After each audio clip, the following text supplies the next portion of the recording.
Mahigit 300 pamilya ang nasunugan sa Barangay Santa Ana sa Taguig kagabi. May unang balita si EJ Gomez. Ayun, sumabog.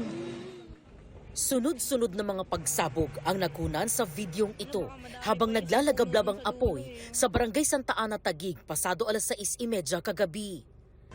Bigla-bigla sumasabog yung tangke. Ilang tao ang namataang lumalangoy sa ilog para makalayo sa nasusunog na residential area. Lumalangoy na yung mga tao. Ayun, lumalangoy na sila. Para kami na sa impyerno. As in totally wash out. Wala kami na salba, ang bilis ng pangyayari.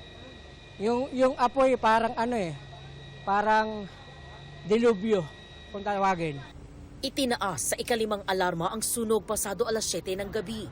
Nahirapan daw ang BFP sa pag-apula sa apoy dahil sa masisikip na mga eskinita at dikit-dikit na mga bahay at kakulangan sa mga hydrant. Pinakamalaking factor talaga kung bakit lumawak yung ating sunog dito ay dahil sa lakas po ng hangin na nanggagaling sa lawa ng Laguna de Bay.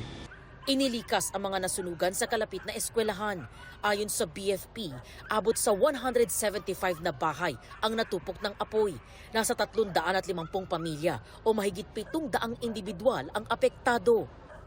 Ang 81 anyos na si Lola Dolores na naka-wheelchair, pinagtulungan daw ilabas sa nasusunog na bahay.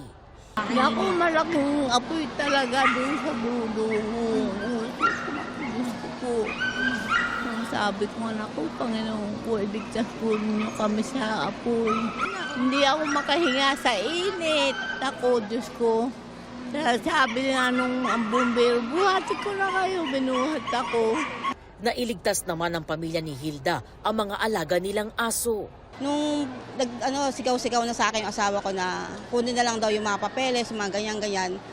Yun lang nakuha namin yung papeles. Sabi ko, wait lang, sasalba ko lang itong mga alaga namin. Tapos yung mga damit, wala. Walang namatay o malubhang nasaktan sa sunog ayon sa BFP. Nasa 3.75 million pesos ang tinatayang pinsala ng sunog. Inaalam pa ang sanhi ng apoy na tuluyang naapula pasado alas 2 ng madaling araw. Ito ang unang balita. EJ Gomez, GMA News.